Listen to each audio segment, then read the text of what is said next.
Hello, friends.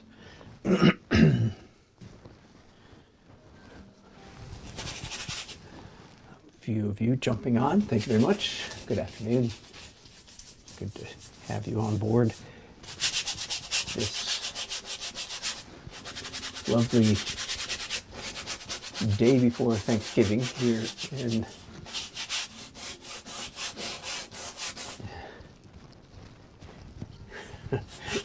the United States.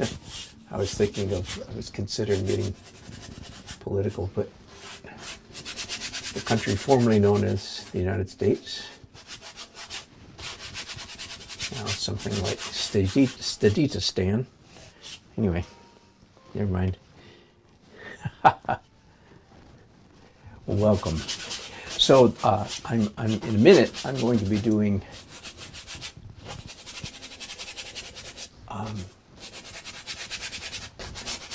final edit layer, but as you know, anytime I'm facing a dry canvas, that means I have the wonderful option open to me of doing another glaze. Whoops! You know what? It's getting a little gaseous, getting a little odoriferous in here. So open my window, turn my ceiling fan on low. There we go. The medium I use, which I love, all except for the smell, is Liquitex Original. And when you're spreading it, of course, on an area this large, it gets a little bit smelly. So take care of that. Let me do a little bit of blue now, I think. Yeah.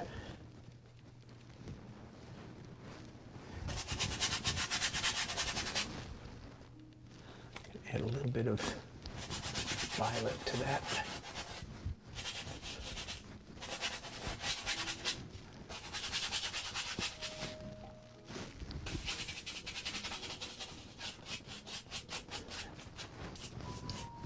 As is the case with most of my paintings, most of my wedding paintings in particular, I should say, I am creating a vignette in the four corners. The four corners all fade to dark.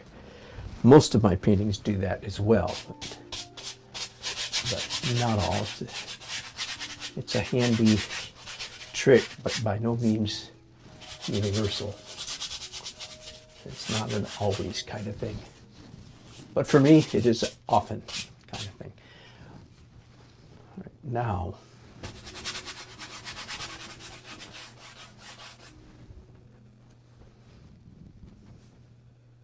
all right, I think that's good enough. Now a little bit of lifting out with a rag. Hello, Uncle. By the way, no, I had not had time to answer your fascinating email. I had never heard of that. Scraping a painting with a razor blade, a dry oil painting, in order to apply a next second layer. I will look into that. That is really fascinating. I'm a little bit dubious. I have not done extensive research on layers of oil paint, but I've talked about this before. Some very hands-on practical experience I have with issues of adhesion and oil paint. And that is that I'm painting almost always on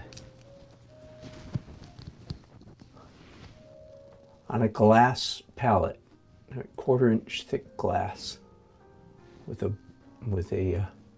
border around it, metal aluminum border around it.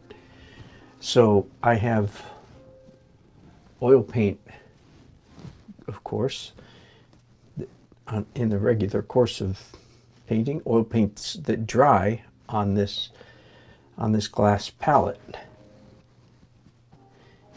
And I'm assuming glass, you would think, would be one of the more smooth substances in our common experience.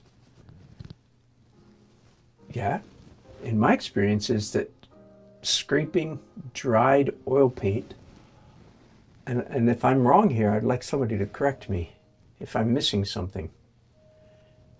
But scraping, and it seems like the older, the more dry it is, the more difficult.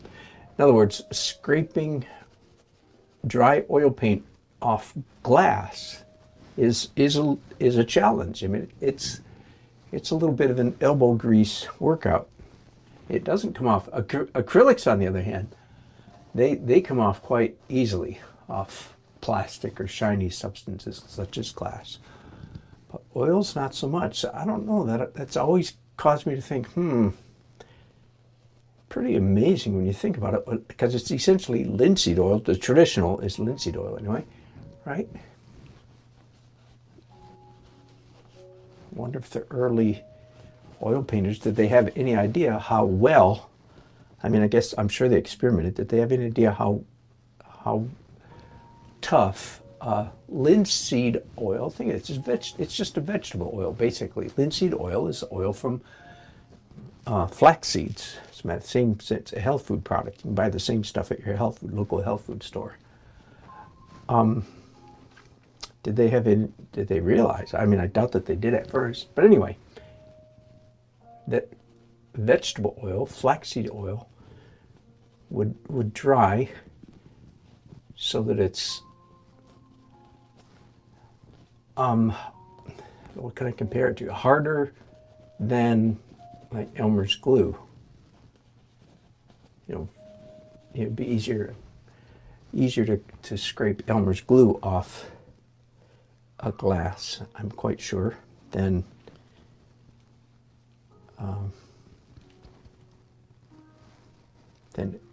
oil paint. Whoops, my wife is calling me. Ooh, bad timing.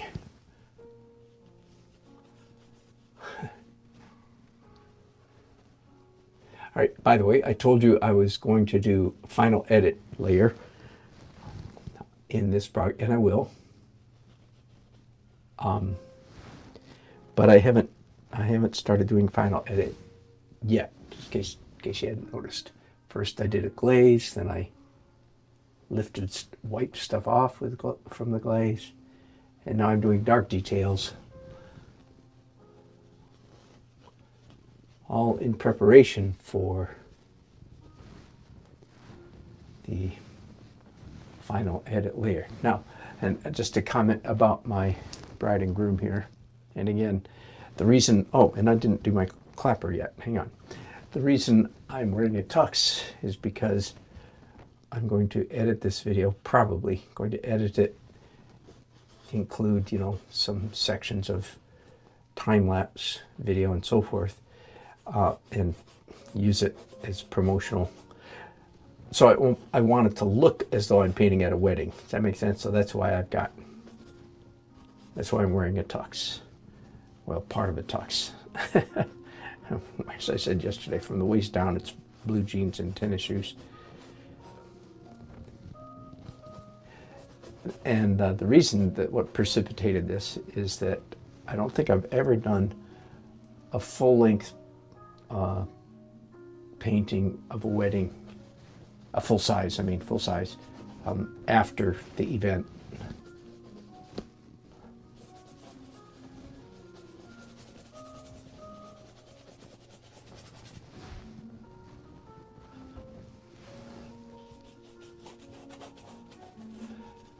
So let's get legal here, quote unquote legal. Legal with my fun and games. So this is Daily Art Adventure number 998. Woohoo! 2 more to the big 1,000. Final edit layer on a wedding painting in my studio. Here on this lovely day before Thanksgiving in Yankeeville.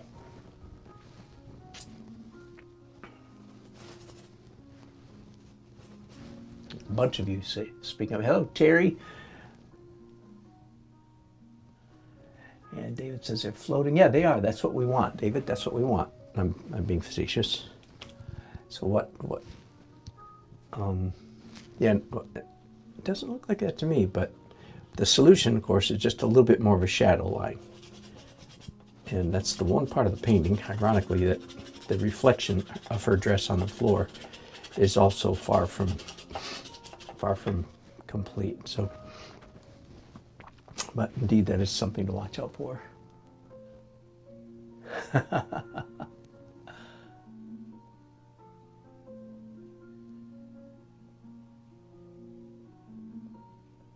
What? David says that Thomas Kincaid started in acrylics and then went to oil. Really? I had no idea. Huh. Yeah, so what I was talking about, I didn't make it clear. Uncle 60 had sent me a YouTube video where some art teacher said when you're doing an oil painting and the underlayers are dry, you should scrape it to get the skin, so to speak, off the old layer of paint. That was certainly news to me, and I was explaining a little bit why I'm slightly skeptical, not terribly, I'm just slightly, because I'm familiar with how pretty radically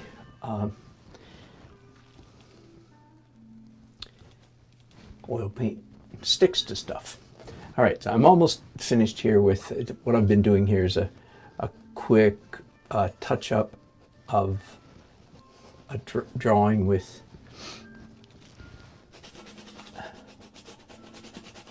dark transparent.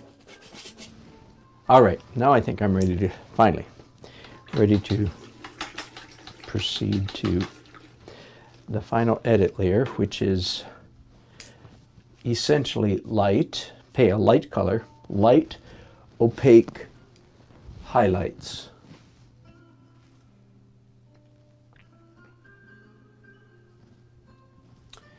And by the way, again, a quick explanation about the bride and groom. They are nearly finished. I worked on them a little bit yesterday after my broadcast, and then a little bit this morning. But honestly, her face, well, both of them, but her in particular, her likeness, sorry, you can't see it. Her likeness showed up quite quickly with not too much work. So in other words, I finished them before I expected to. So that's why my video will not be very complete, because there won't be much in the video. There won't be much of me working on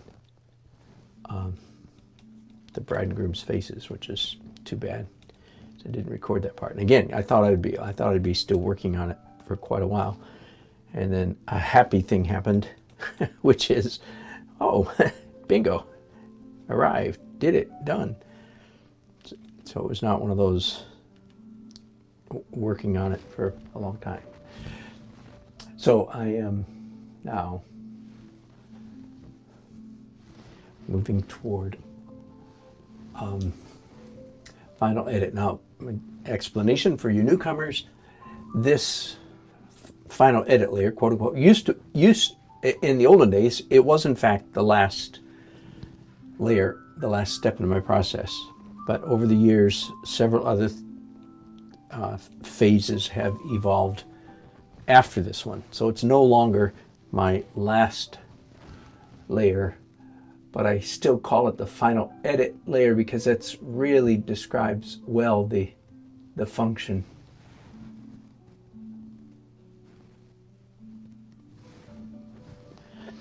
And there are essentially three ways to start the final edit. One is at the focal point, one is at the lightest, brightest, whitest, and the other is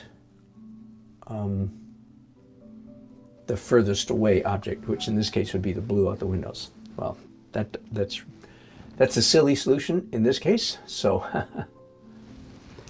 I am doing the lightest.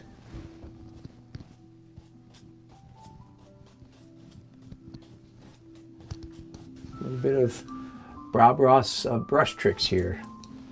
Just a little bit of smearing stuff around with a fan brush.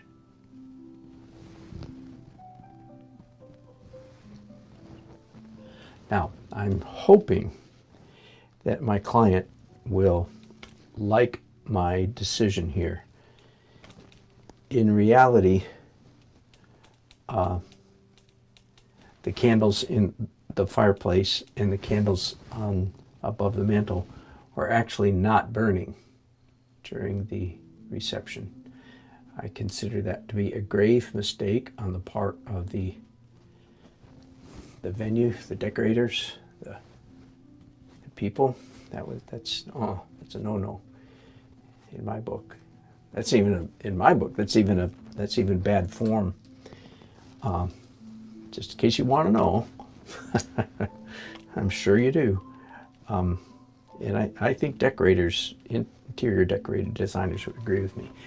If you have guests in your home and you have candles on the fireplace or on the table, the candles are lit. It's good manners. If they're not lit, what you're saying to your guests is, well, we only use burn these candles on special occasions or when important people come. And clearly you're not important, so we're not lighting the candles for you. Crazy, huh? But anyway, that's our philosophy at our house. And it was a philosophy of my mom growing up too, so.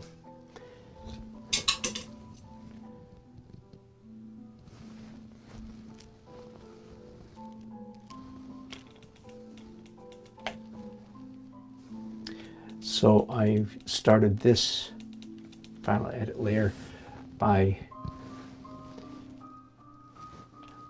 working on the brightest objects next to the bride's dress. I should point that out. The bride's dress will be whiter, or as bright, I should say, as these candles.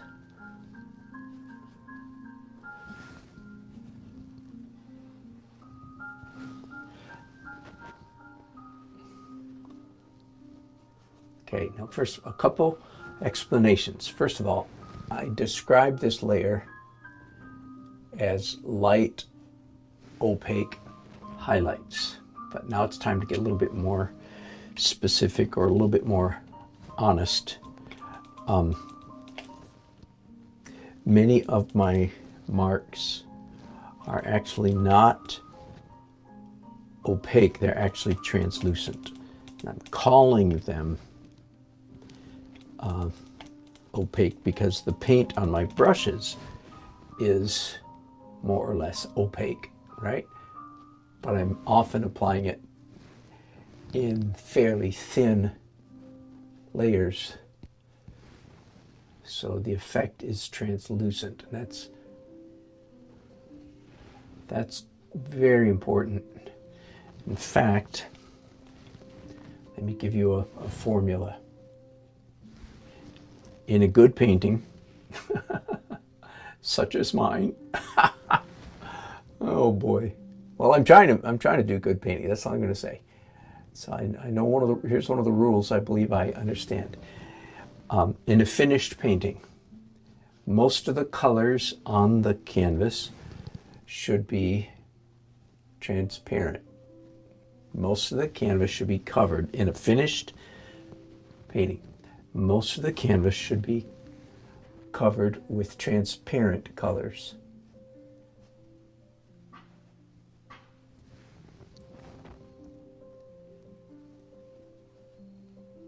A distinct minority, subset, if you will, of the colors on your canvas should be opaque. You could even call those accents, accent marks. But, and I don't say this very often, it's in my book, so to speak. It's in my teaching. But the magic layer, the magic colors on your canvas finished painting are translucent. So let me say that again. Mostly transparent, accents opaque, but the real magic takes place with what you do with the translucent colors. And if I may, since I'm on that subject, you'll hear me not infrequently picking on my peers. Most people in my generation and the generation following who do representational painting, when you walk into a typical good gallery, most of the painters you will find are working mostly in opaque paints. I would name names, but then I'd start getting in trouble. But good painters, I'm talking about good ones, talking about the good ones even. And then often I will say, you know, who am I, who's Dan Nelson to criticize one of the big dogs? You know, they're better than me, famouser than me, and richer than me. Right? So how can I have so much nerve, the gall? And I typically say, well, I'm not really, it's not a contest between Dan Nelson and, I'll pick on one that I like a lot, and Kevin McPherson. It's not me versus Kevin McPherson. It's Rembrandt versus Kevin McPherson. And Rubens and Fragonard and who's the guy that begins with the letter V? You know, another one of the Velasquez.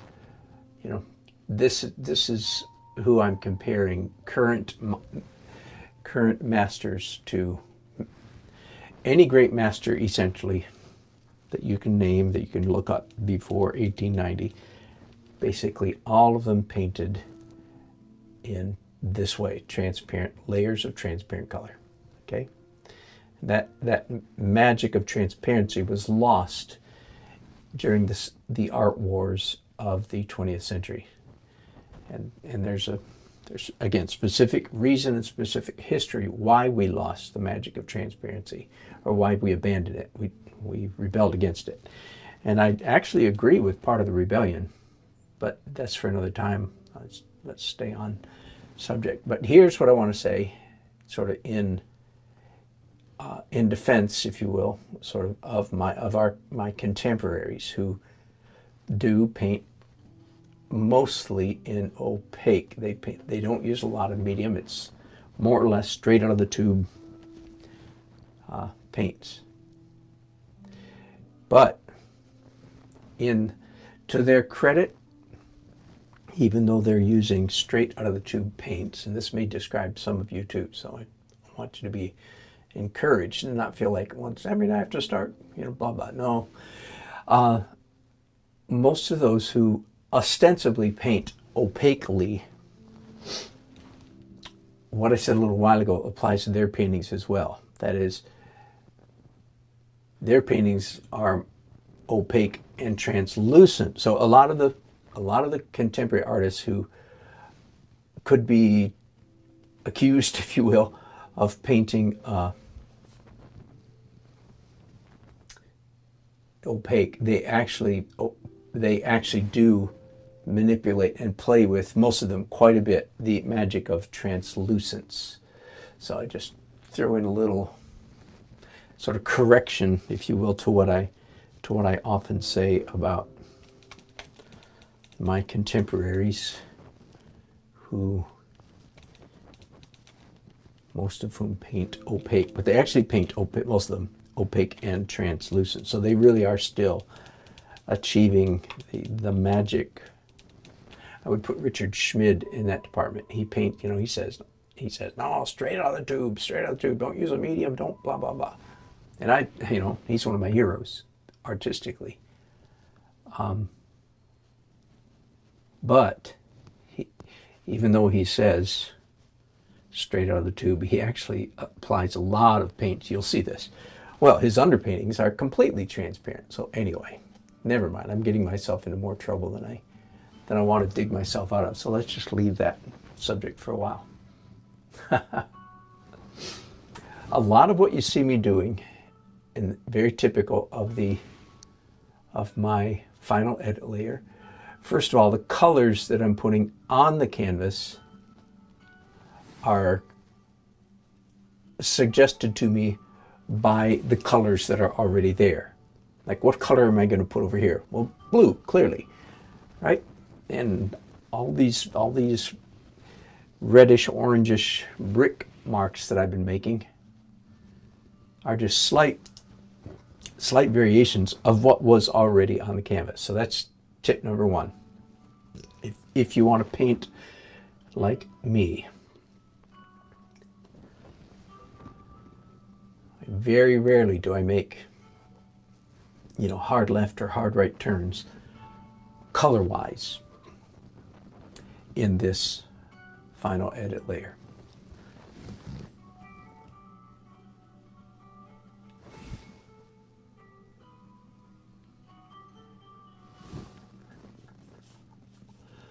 And you will also notice that most of the marks that I'm putting down on the canvas right now are fairly hard-edged.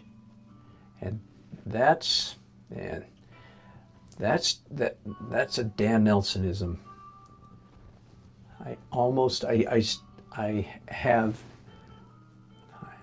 That's a struggle. I'm always sort of struggling against this tendency of mine to make my marks hard edge. All right, let me put that a better way. I'm aware that that's an issue, so I try to be careful to make sure that I don't do too many hard edges.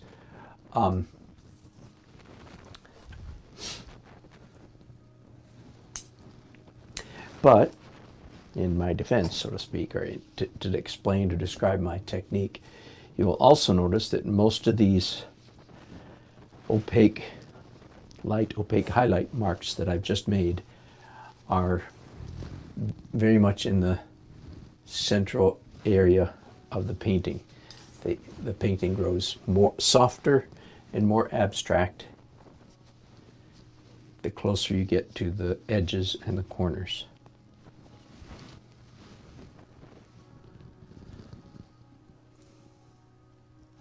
All right, let's go to something completely different. Let's go over here. Let's do some of this blue stuff.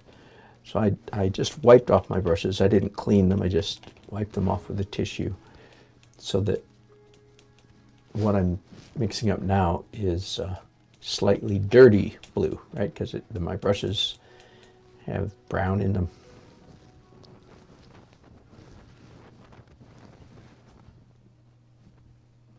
Yeah, very nice. I'm always happy when I can put down a mark on the painting and the mark that I'm putting down is essentially exactly the same color as what's already on the canvas. Now, you will remember that the human eye does not like seeing dark paint on top of light paint. That's a little frowny face. But our eyes do like seeing light paint on top of dark paint. That's a little smiley face. So when I try to match, as I was just describing a few minutes ago, I try to match what's already there. I try to match it, but at least one tick lighter, brighter, lighter, whiter than what's already there. Okay, so I don't want to match it exactly. I want it the color that's there or one tick lighter. Let me explain that just a little bit more. In other words, right before I start the final edit layer, theoretically, my painting is at its darkest. And it's too dark. That's as dark as it's going to get, and in fact, it's too dark, because I know that with the final edit layer, I'm going to lighten it noticeably, considerably, and indeed, I have already done that.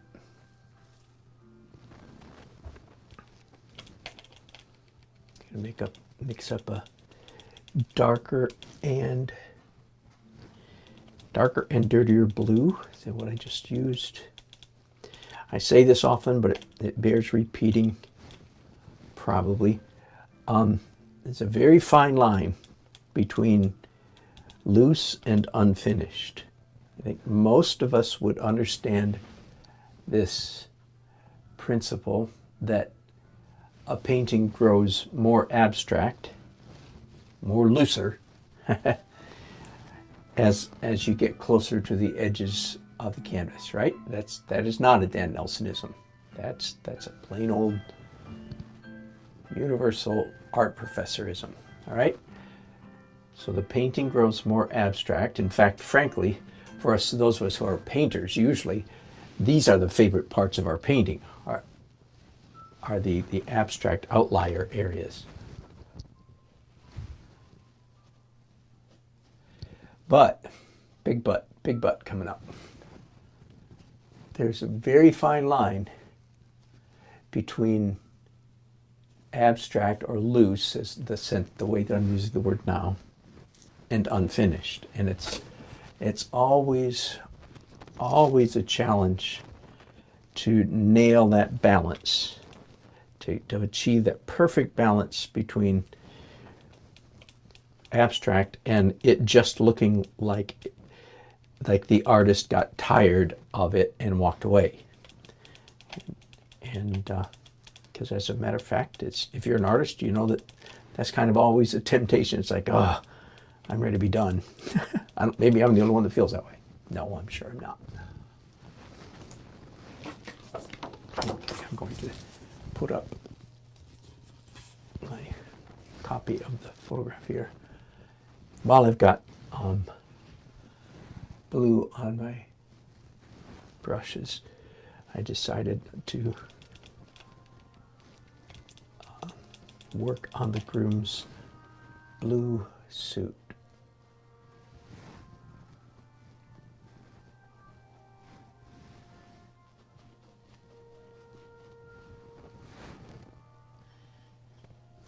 Whoops, that's too light. So the color that I mixed up is not close enough to the color that's already there. That's too big a jump right there. I think I can leave it. Now I'm going to cheat because I'm doing dark on top of light. But I can cheat, probably get away with it just a little bit. The alternative would be to try to wipe that off, and of course that's always problematic. Generally, you don't want to be wiping, generally, unless you're intentionally doing negative painting. You don't want to be erasing, so to speak, correcting by wiping paint, generally. And so I think I can cheat by doing slightly darker on top of what's there. All right, so that's his pant legs. He gets considerably darker. Her dress is almost finished on here. Not quite. It's definitely not finished up here because I really need the white of her dress. And her dress is not white, by the way. It's a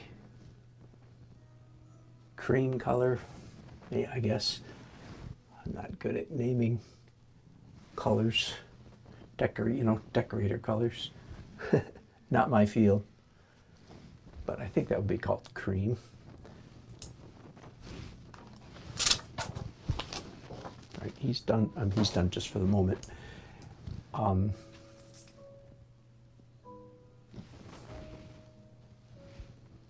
I have this darker, deeper blue on my brushes, and so I'm doing a little bit of broken color right now, looking for places to put. Oh yeah, up here in the flowers. Great idea. Thank you, Dan.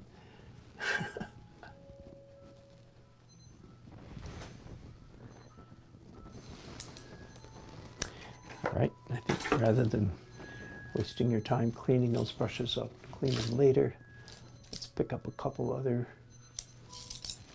clean-ish brushes. All my brushes are clean-ish at best. Sad to say. All right, let's go back all the way around to kind of where I started, the light highlight stuff. So it makes up a pale, warm yellow again. Warm white is what I really should call it, I guess. Or deep orange. Let's look at the cake up here. Unlike with some of my wedding paintings, in this case, the cake actually literally was sitting where I'm painting it. Very often in a first dance reception painting, I'll bring the cake in from wherever it's sitting on its table somewhere and insert it rather artificially, if you will, into the scene. But in this case, yay, didn't have to do that. It actually was already here. And a lovely white draped tablecloth going down to the floor. I don't like those marks. The essence of good painting, of course, is making interesting or pleasant marks.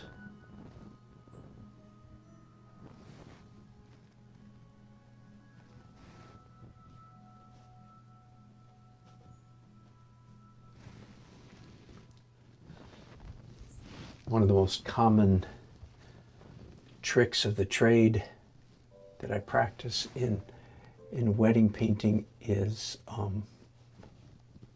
a glow around the bride and groom, but especially around the bride. So let's see, do you see how the mantle here, I'm sorry, not the mantle, the fireplace opening, is the bricks here are this color and they get lighter as they get closer to the bride. That is fiction. That's not nonfiction. That's not realism.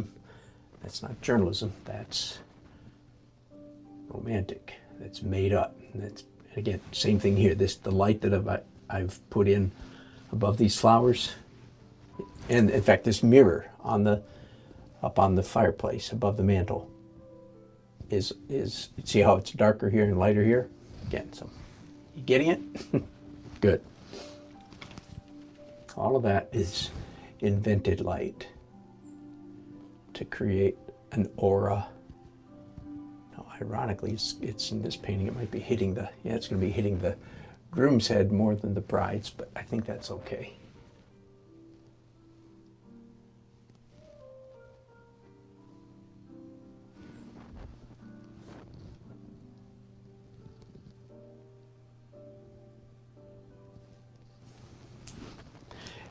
I'm getting close to the danger zone of I'm nearly finished with the final edit layers. So let me explain that a little bit. Most of you, many of you, even if you're not an artist, you may be familiar with the common artistic conundrum: when is a painting finished? My smart aleck answer to that question is literally when it's sold. That's when a painting is finished, is when it's sold. All right, but that doesn't help much, really, does it? And in my case, because of the way that I paint, that is many pre-planned standard layers, stages, phases, any of those words will do, okay? So the question of when is a painting finished, in my case, is, and in many others as well, it's broken down. It's not so much when is a painting finished, the question is, when is this particular phase, this stage, when is this layer finished? And that is always a very good question. Okay, so let me, in case you missed it, the question, when is a painting finished, is a very good question and a hard one. So my answer, when it's sold, it's kind of a smart aleck answer.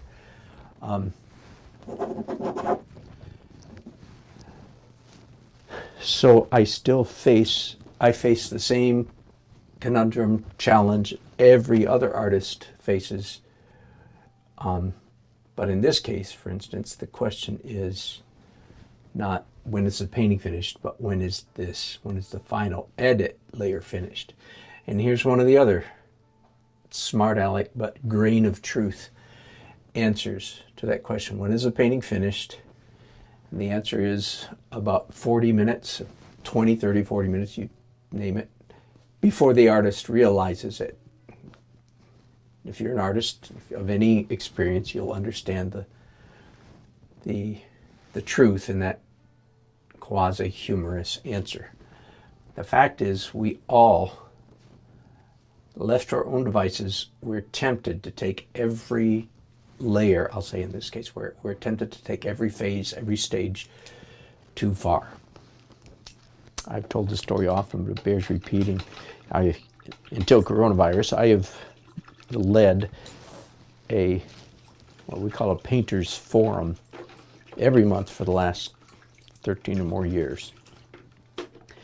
And it's just a group anywhere from 4 to 40, not usually 4, not usually 40, 20, 25 people maybe in the last couple of years.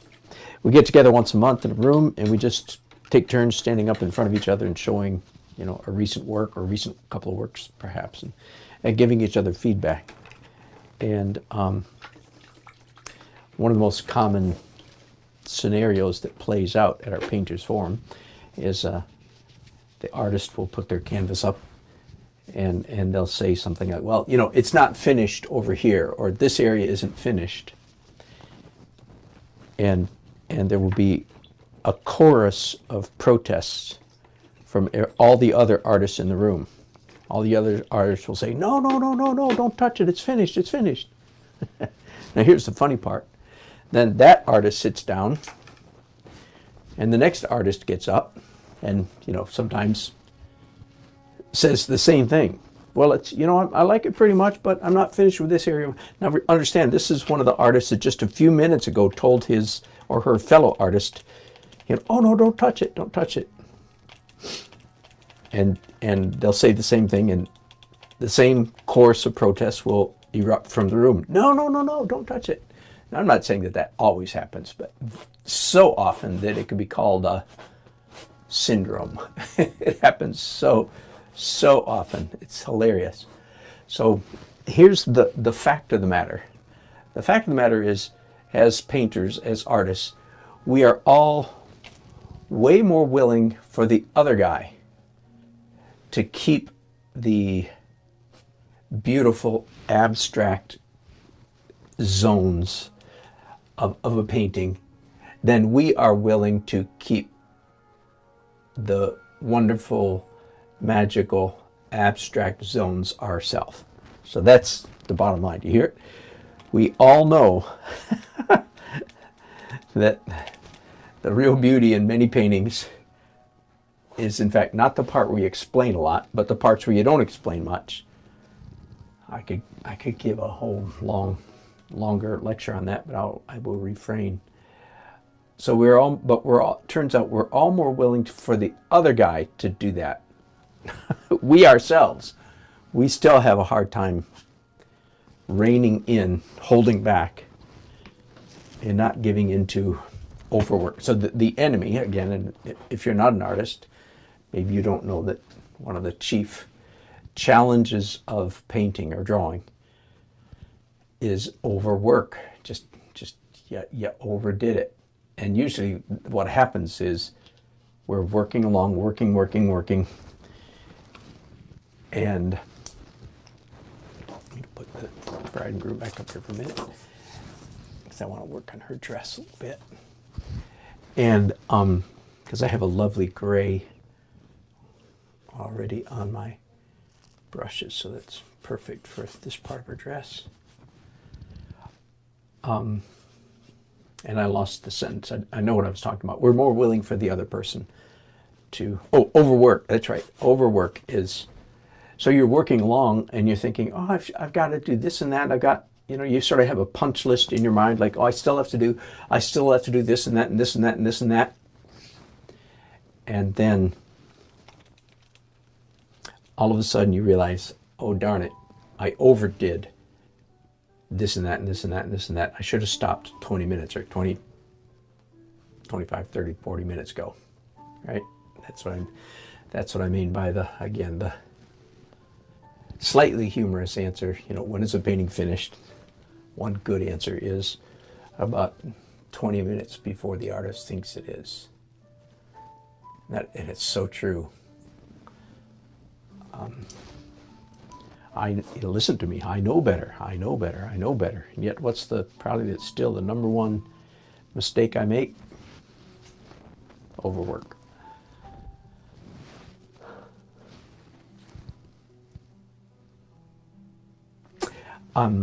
I have one specific category still to, and that is some of these flowers, and I'm going to follow the reality. This is, I think, one of the elements that the bride, in fact, will remember about her wedding, would be the color makeup of the flowers. Gorgeous floral arrangement on the mantelpiece here. And the flowers are brown, pink, brown, I'm not kidding, brown flowers. Brown, pink, chartreuse, pale yellow green. And right at the moment I want to get especially the pink ones. And also because there's no other pink in the painting, it's a good excuse for getting an additional color into the painting. As is the case with almost all of my wedding reception first dance paintings, the room is decidedly warm, right? It's a very yellow, orange, brown, lovely, lovely. People's skin looks better in warm light, and so on and so on and so forth. And this venue was no exception. Therefore, as an artist, I'm working extra hard to accentuate any colors that are not yellow, orange, brown. Thus, the blue windows, the blue suit, and the pink flowers, and so forth. So, because again, all things considered, we human beings, we'd rather see a full complement of colors rather than a limited range of colors. We'd rather see more, not less. That's kind of a general rule that you can put over all painting.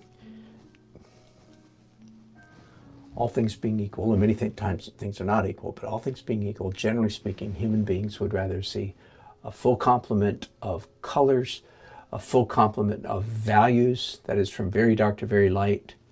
There's some artists who disagree with me about that, but I disagree with them. We have mutual disagreement together. There are some landscape painters who say that, the 8, 9, 10, the dark, dark, dark, and the light, light, light don't actually exist in nature. So you should lop off the two extremes of your grayscale and paint in the middle. And I think I understand that impulse. I just disagree with it. Me and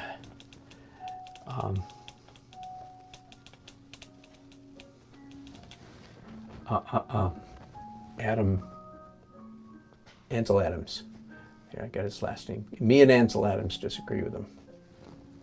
And Ansel Adams was a early 20th century, I think. I don't remember when he stopped working. Anyway, he's a photographer, famous for his rich values, full range of values. And I agree with him. All right, I think I'm going to, again, put these brushes down, not waste you. I'll clean those later. Let's do a little bit on the bride's dress. And then I'll be ready to call this layer finished. Okay. I find myself over the years, I really do enjoy painting brides' dresses. Isn't that a funny thing? And partly it's because I enjoy the challenge of painting white things. Anything white is a fun challenge to paint. And I've talked about it a whole lot, so I don't want to do it all again, but my, again, sort of smart aleck instruction for students who want to learn how to paint white things. How do you paint white things? And the answer is don't use white paint. Two caveats or two explanations for that. One is don't use pure white paint. That's pretty obvious. But the other is you only use really light paint, like I'm doing right now, in the very last layer, last phase of the painting process. So you do use, eventually, very light paint, like I'm doing right now, which again, the color of my brushes is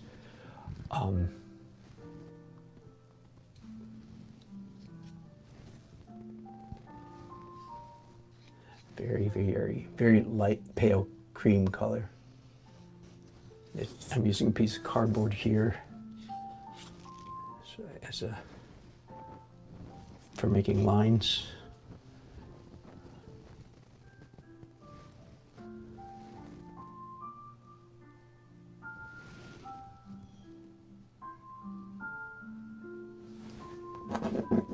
You'll see every once in a while that pretty standard procedure for me is I scratch with the butt end handle of my brush.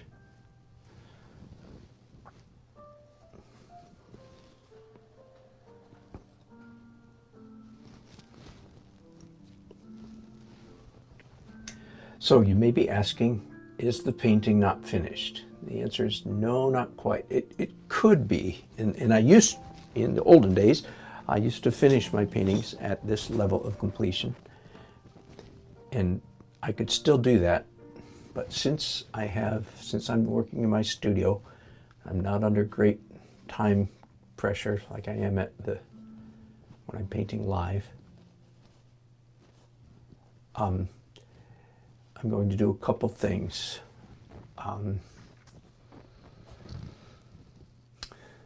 Well, besides details like his hand needs work, but I'm not going to do that right now. First of all, I will probably glaze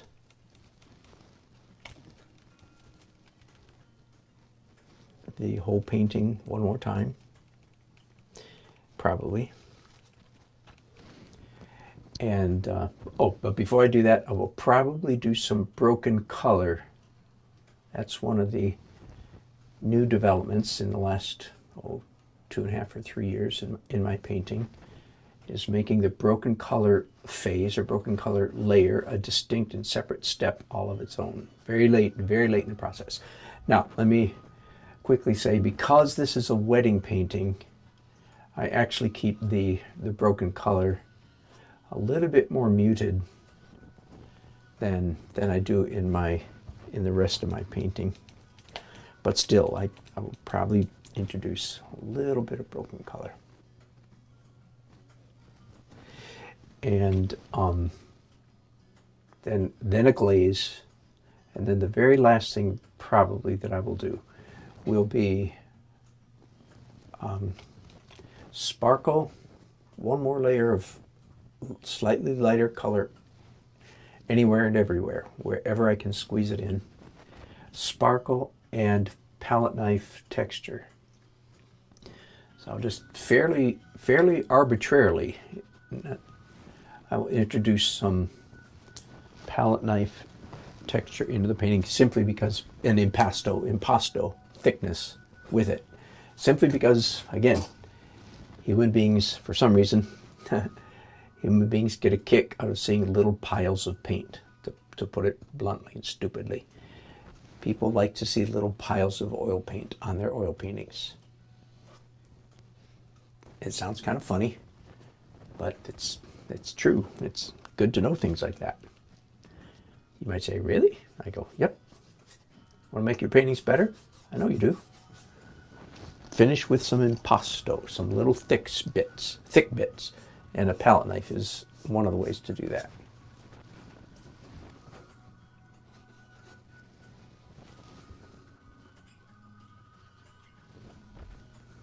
There, dress looks much better. By the way, the color that I'm using down here is, it looks fairly light like that, but it's actually quite brown, quite brownish gray. French gray would be a good name for this color. And it's about a number 3, maybe even 4, which is value, which is so surprising because on the painting it's because of what it's on. It looks dark, it looks light, but it's actually quite surprisingly dark. Right now, just a little bit of reflection.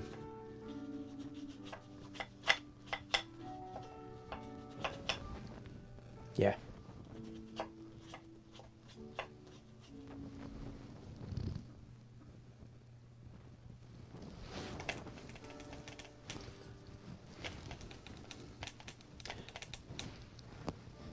Floor needs a little attention over here. Again, trying to strike that balance between leaving it abstract versus making it look like the artist just walked away prematurely.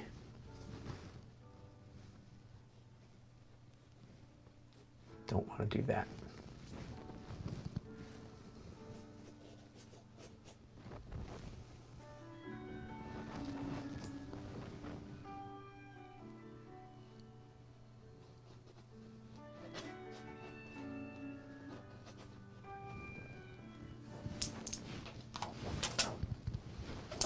All right, I feel like I'm not finished, but I'm going to mostly kick that feeling aside and go, no. Actually, I'm going to do a little bit more, but not much.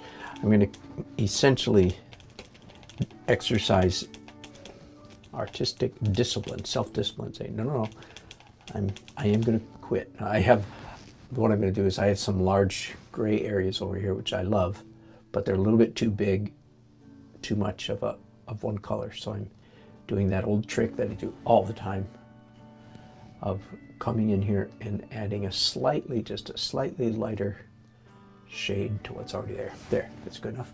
Same thing over here in this table.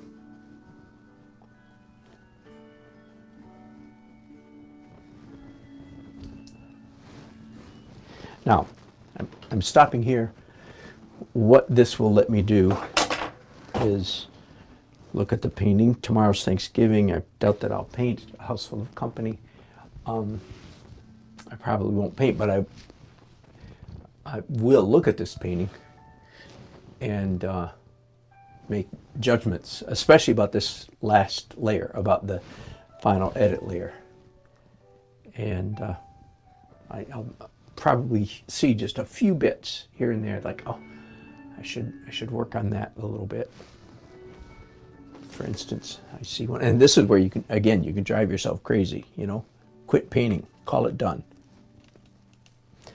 But I need some shadow under his arm right here.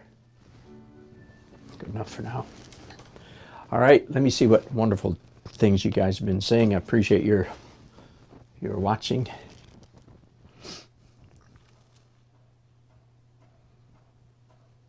Thank you, David, for telling us which video to watch.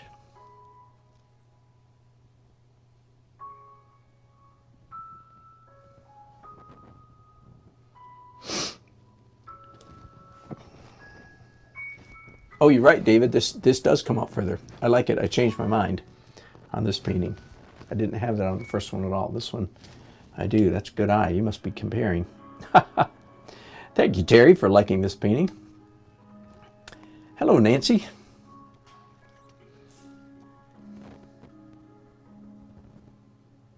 Terry, very good, very deep, very good. That's exactly right.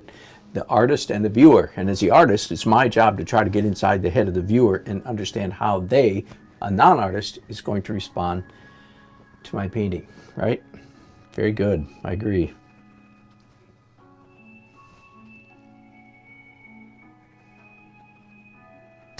And Nancy says, check the distance on her waist and hit arm and hand. Thank you for that tip. You're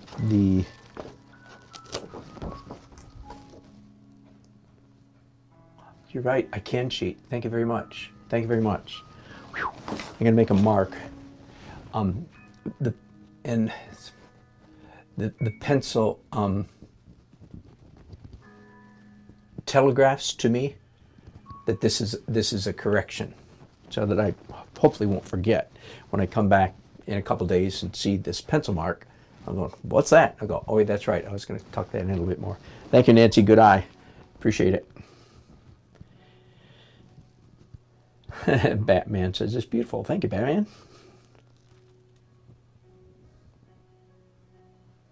You're right, David. That's one thing I didn't finish. The what do you call those things in the windows? The boards. I use the word all the time. I can show you how I handled that in my first painting. Yes, I will come back and do a little bit in there. I didn't finish that. Hello, Sharon. Good to see you. All right, bye-bye. Go eat. Exactly. Thanks, y'all. Have a great Thanksgiving. And thank you again for your company. I appreciate it. May the Lord help us, give us a good end to 2020. Okay, bye-bye.